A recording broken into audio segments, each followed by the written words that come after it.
we're gonna take a couple minutes, just like we do every single day. We do this, and just give people the opportunity to join. So if you're joining this later, as in you're not here live, skip to around, give or take the 5 minute mark, and we'll start talking about everything that's going on.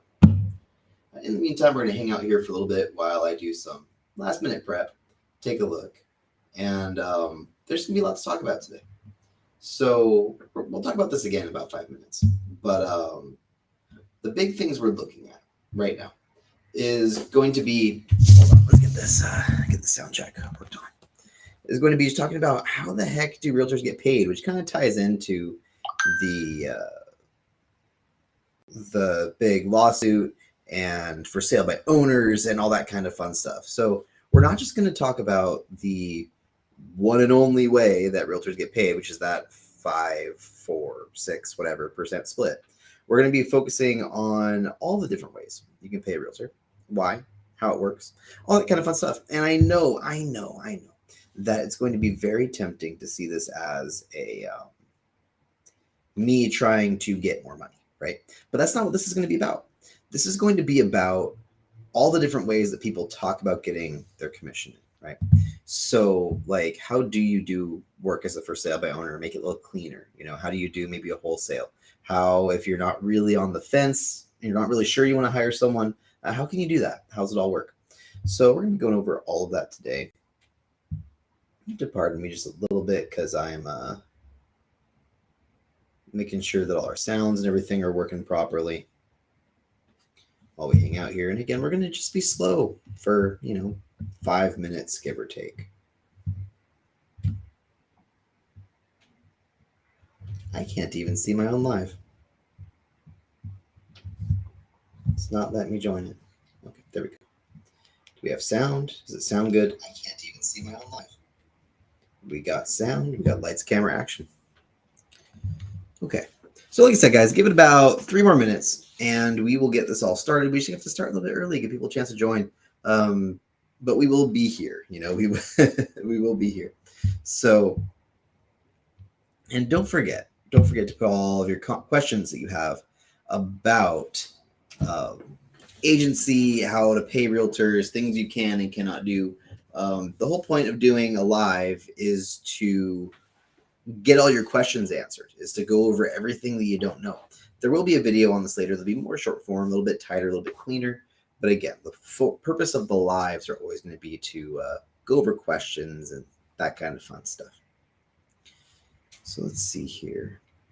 They keep updating everything, which is awesome, but also problematic because I don't know where all my buttons move to all the time. It keeps changing.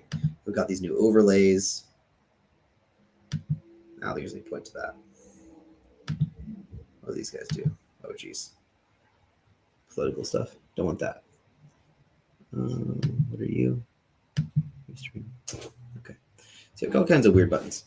So anyways, we're going to take a little break here and we will meet back up in about a minute, a little more than a minute.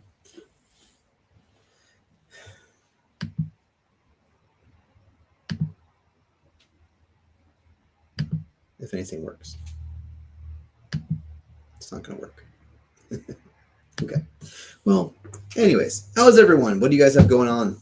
My stuff's acting a little weird in terms of the making things wait button.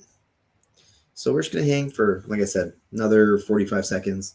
Just let everyone join before we start talking about how the heck all of this works. So everyone has a chance to kind of, chance to join and to see what's going on.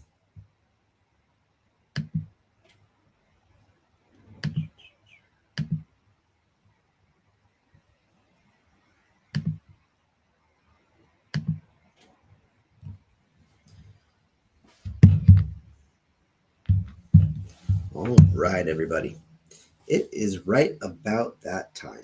So for those of you who have never joined us before, I'm Brian Castro, the beekeeping realtor right here in Ventura County, California. I've been licensed in Washington and California, not currently Washington licensed anymore. I'll let that license expire because we moved. But I know a thing or two about real estate, at least on the West Coast. I was close enough that we did have some stuff happen in Oregon too.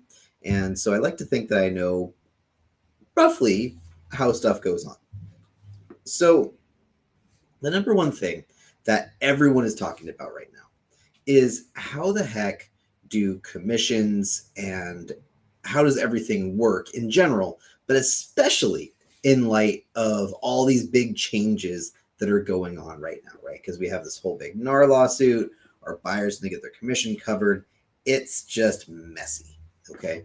So, what we have to talk about before we can dig into any of the new stuff is what real estate was like before, because I think that most people had no idea how commissions and the system used to work.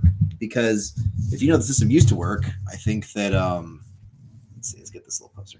If you know how the system used to work, how the system works now is a little bit more. It makes sense, but it's also more annoying because it used to be fine before, right? So, what most people know when they look at real estate agency is they think about the style of giving some percent, somewhere between, most people envision 4 and 6%. And then the realtors do their thing and they don't think about it too much. And the reason for that is it's very simple, right? Realtors really liked that system because it was really simple. So as a listing agent, I'd say, hey, if I get your home sold, can I get whatever percent? It was always negotiable, but for most agents, I want to say it's between 4 and 6%. Some people did more. Some people like Redfin had like 1% listing fees, So that all varied. But they'd say, hey, for whatever percent I get your home sold, can I get it? And the seller would say, yes, that sounds great. And then realtors would go, hey, if anyone has a buddy that wants to buy this house or has a client that wants to buy this house, I'll split my 4 to 6% with you. And that was kind of the system that we had for a long time. And before that even happened, we used to have an old system where buyers were represented by the listing agent, which we found a lot of people took advantage of. A lot of people were doing deals in ways that did not favor buyers. And buyers are bringing all the money to the table, right? They're either buying the home with cash or they're bringing a loan. Either way, they're bringing a chunk of money and giving it to the seller. So it didn't seem fair to let buyers go unrepresented or have unfair representation because, they're bringing the money. They're paying for it, right? Debatably. I've seen some people argue both ways, right? So given that, that was the most common way to do business. A buyer's agent, a seller's agent, some commission offered to the seller's agent that he then splits. But that's not the only way to do real estate commissions, okay? So let's see here. Where is my share screen button?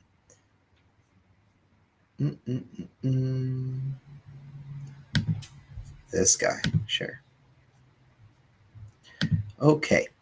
So there's actually 3 types of listing agreements, okay? Now, the one we were just talking about is the exclusive listing. If the realtor lists your home, they have the exclusive right to sell your home, and they get the commission if your home sells. And realtors really like this method because pictures and marketing and all that stuff's really expensive, right? If we're going to hand out a ton of flyers and then the person's going to go and talk to the seller and then you don't get a commission, those flyers aren't cheap. I just handed out, mailed out these guys. We just sent out all of these flyers.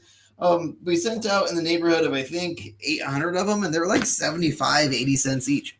So if you're going to market with no guarantee to get paid, that's really tough, right? So for the most part, most agents want to do an exclusive listing so they have a reasonable, or maybe more than reasonable, chance of getting their money back, right? Getting their work back. Now, that's not the only way to do it, though, because like you can see, there's 2 other levels here, right? So first of all, there's an open listing. What the heck is an open listing? An open listing is a listing where you say, hey, whoever brings me a buyer, deal, you get the commission. You don't really have a listing agent and you make the listing open. So even though there is a realtor who's taking this listing and putting it on the MLS, there is no guarantee for that agent that they will get paid. Now, the reason I even bring up these open listings because most people don't do them, right? I have begged, begged for sale by owners to do an open listing instead. It's almost the same exact thing, but it lets us put it on the MLS, lets us put in some work, some marketing, and try to get a commission out of it. So if you're in a position where you really don't want to work with realtors and you think that you can do it yourself, for sale by owner, of course, is always an option, but I would consider doing an open listing because most for sale by owners are offering some amount of commission to a buyer's agent anyways, right? At 2% or 4%, whatever it is. So if you're thinking about paying a buyer's agent, I would recommend, and not a listing agent, right? You're looking at for someone just to pay a buyer's agent type situation, like what most FSBOs do. I would consider looking at an open listing. I think those tend to be the way to go. Now, in between those, we have exclusive agency. Exclusive agency gives basically the right for an office. So in my case here at Better Homes and Gardens Real Estate, it gives Better Homes and Gardens Real Estate the opportunity, if they can bring a buyer, to get a commission check. But if the seller themselves find a buyer, they don't have to pay anybody. Okay. So in the exclusive agency, if a realtor shows up and a realtor has a buyer and they get the deal done, then they pay the commission to the realtors. If they do it themselves, they keep the whole thing. They don't pay anybody.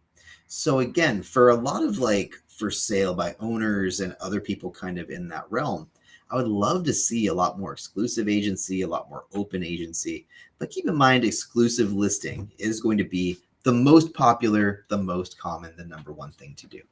And by the way, hello and welcome everyone as everyone's joining. We're actually getting a decent number of people today. So, anyone, if you guys want to say hi, say hi. I'd love to hear from you. I'd love to see what's going on. If you have questions about how all this all works, let me know. Okay. Now, those are going to be the types of agency for sellers. For buyers, especially now that we have this new lawsuit going on, it's kind of the same thing. Okay. So for buyers, we have a couple different ways to do this. First of all, you've got an exclusive right to sell. When someone signs on, you are their agent. If you buy a home and it's an exclusive relationship, what's it called again? It's like the exclusive buyer agency, I believe. It'd be an exclusive buyer agency. So if you have exclusive buyer agency down here, it's kind of the same as an exclusive listing. That means that if you buy a home, you owe your agent a commission. So if you sign one of those forms, don't go talking to your listing agents. You're not going to go talking to other random folks, because if you buy a home, you're going to owe your agent a fee. Now, before, it used to kind of be like, we'll take whatever the seller is splitting, right? But they're not doing that anymore. With the new rules and regs, they're not always offering a buyer agency commission anymore. Okay. So now you need to be very, very meticulous and careful with what you're agreeing to with your buyer's agent. So when we're talking about the types of agency, the first type is going to be an exclusive buyer's agency where they're the only agent. Then there is exclusive agency, just like there is with listings, right? Where if you find a home yourself, you want to go do it yourself, you can. But if your agent brings you to a home and they show you the home, then you're going to owe them a commission. And then there's an open style of buyer's agency where it says, hey, if I take you to a home, if I physically walk you through it, if I physically do a 3D tour of the property, if I write an offer for you, then I get the commission. Otherwise, you can work with whoever you want. Okay. So those nuances on your paperwork are going to be a big, big deal. Okay. So you want to understand the type of agency and the type of representation you want. Now, with all of these, you need to understand that in an exclusive relationship, exclusive listing or exclusive buyer, not exclusive agency, but exclusive listing, the agent's getting paid if you buy or sell. Okay. So when we're talking exclusive, on the bottom, exclusive listing, exclusive buyer agency, those agents are going to want to go above and beyond to help you, right? They're going to want to do everything they can to get you a property because they have a reasonably good chance they're going to get a paycheck. Now, when we're looking at the less guaranteed paychecks, agents are going to want to do a lot less to get your home sold because there's a chance they might not get paid. I mean, even in an exclusive listing, there's a chance we won't get paid, right? There's a chance that the home will never sell. We'll get $0. So, your realtor is going to be hedging their bets, which is why most realtors want to give you super awesome service for the exclusive listing.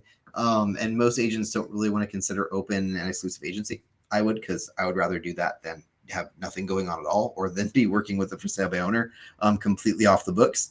But you do want to keep in mind that the more guaranteed the agent's money is, the more service, the more stuff they're going to give you. Okay. Now, that being said, where did we go here? We're going to go back to this guy. We're going to replace the screen with this one. Share. Okay. So there's a lot of new changes with all of these forms. And before we go too much farther, does anyone have any questions?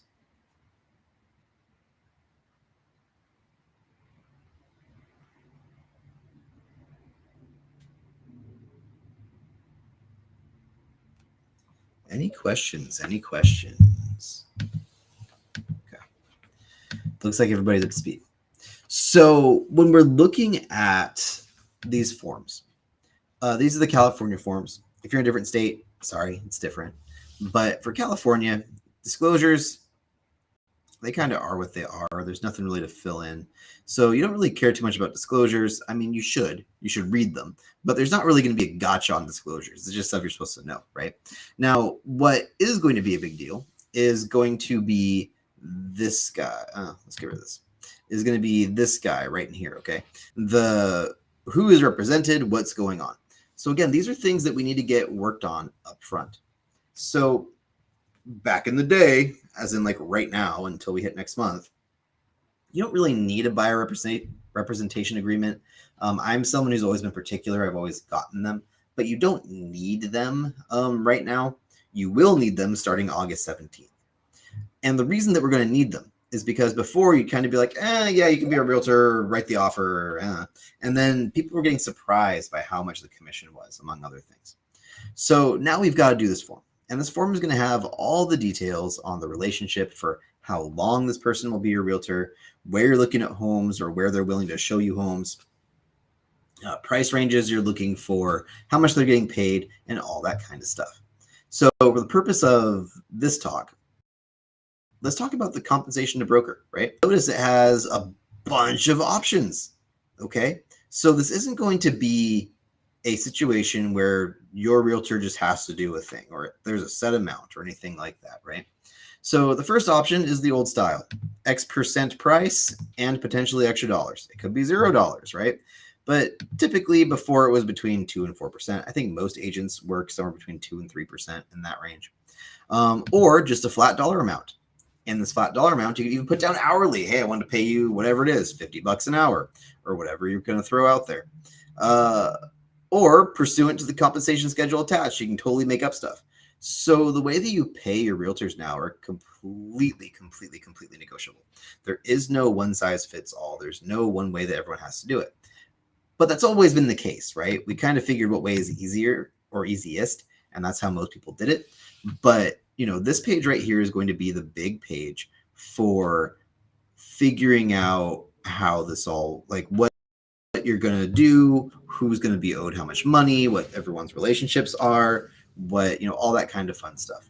So you do want to read this and take it seriously, okay? Past that, you've got whether it's exclusive representation, how to cancel, all that kind of fun stuff. So before, most deals seemed to be the percent split.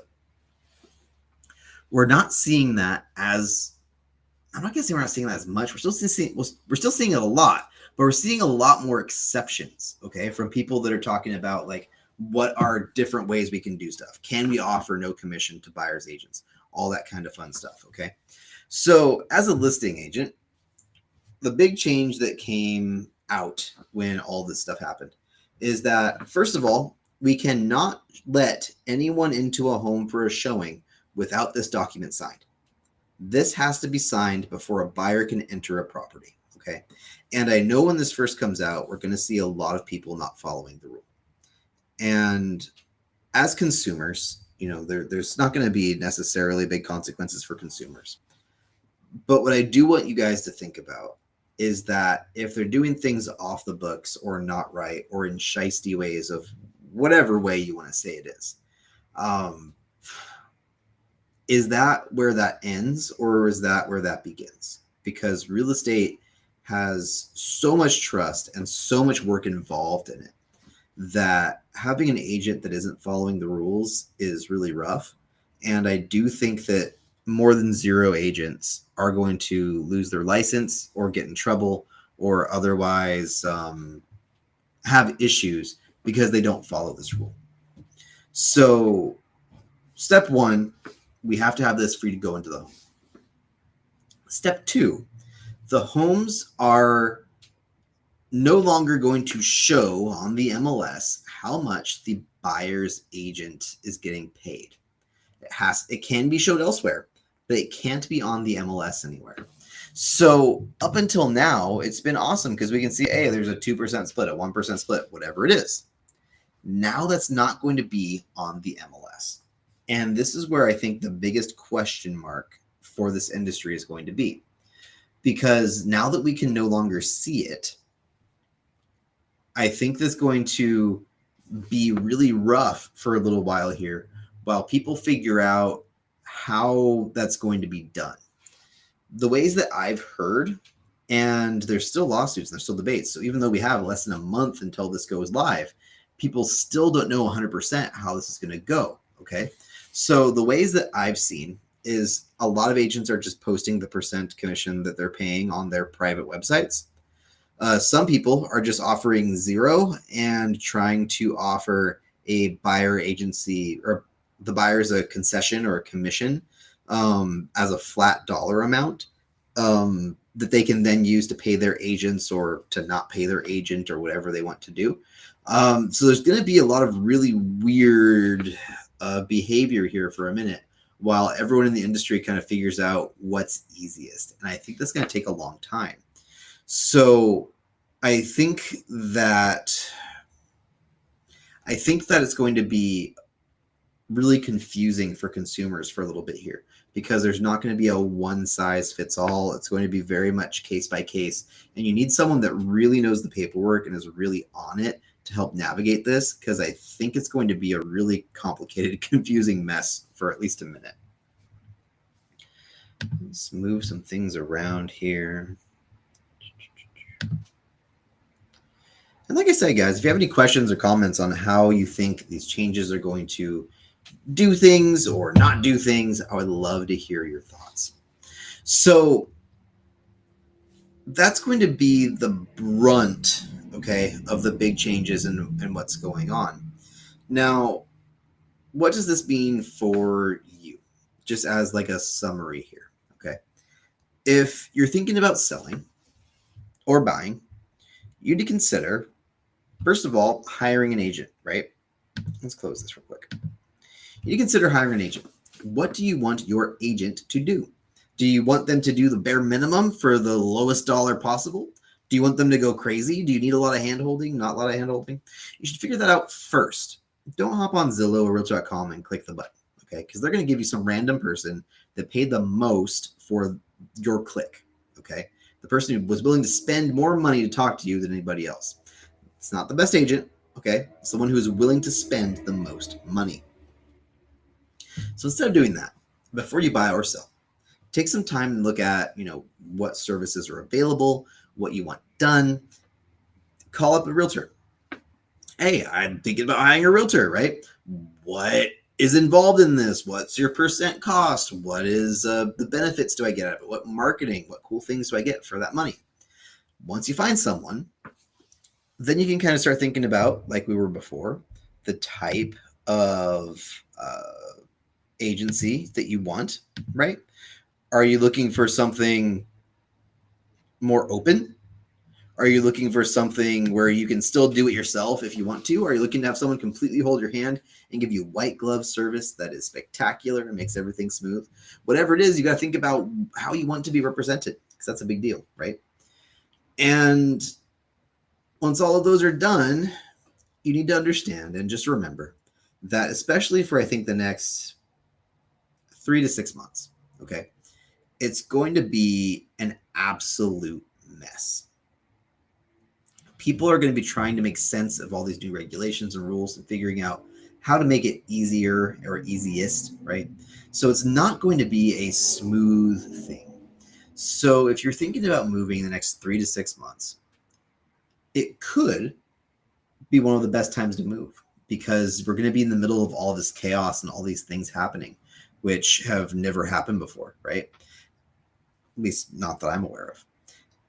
Or maybe it's time to sit back and wait and watch everyone else figure out the system. I don't know. But I think that for a lot of people, they're going to win big in this little period of confusion when everything's going on.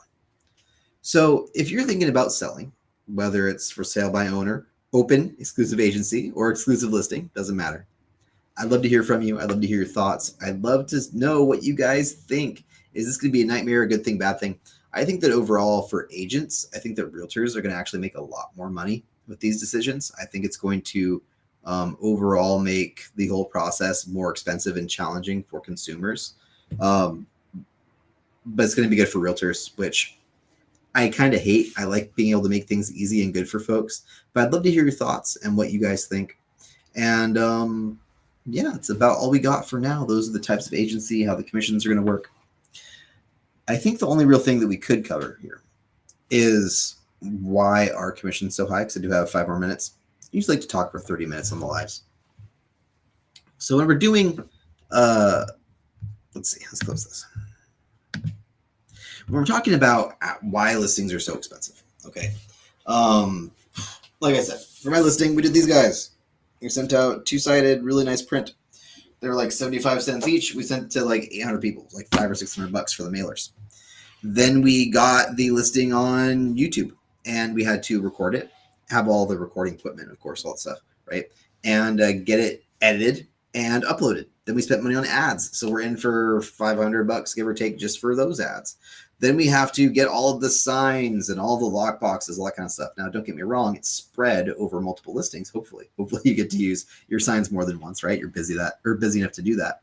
So, but all those things are expensive. The lock boxes are like $150 or something like that, right? The signs are another $200. Then we've got to do open houses and all kinds of other stuff like that. We're getting out our cookies and our coffee and all the extra materials to try and get people to stay and make everyone happy, getting all speakers, right?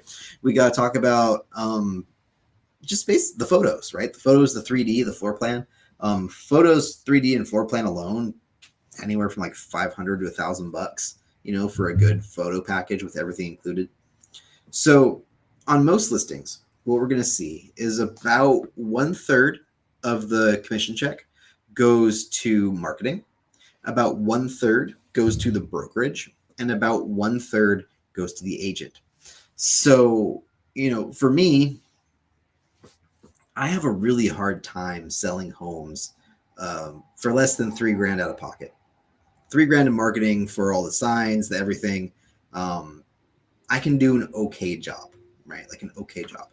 So, the absolute minimum I'm usually willing to list is about $9,000, right? My $3,000 times 3. Could we do less? Possibly sometimes, maybe. But given the cost of everything out here, it's tough. So I think that like one of the biggest questions people have as we're talking about these things is like, how can we pay less as consumers to get a better deal on real estate? And the issue is that I don't know if we can. I mean, like, I know you could probably try to do hourly or discounts and other things like that. But at the end of the day, the thing with realtors, in my experience, because I did a lot of for sale by owners when I was starting in this industry, I really, really looked into, are you making money when you hire an agent? And what I found was that the average for sale by owners sold for, give or take, around 80% of the home's value. I saw quite a few sell for like 70% of the home's value that I think I could have sold it for, So overall, I think that having realtors, even though they are kind of expensive, when you have a realtor involved in selling your home, Yes, they do cost money, but you make more money than they cost. So that's always going to be your realtor's goal. At least I would hope it's always your realtor's goal, at least for every good realtor, right? Is to make you more money than they cost you. So that's about it for now, guys. If you have any questions, you know what to do. Call Castro, and I'll talk to you next week.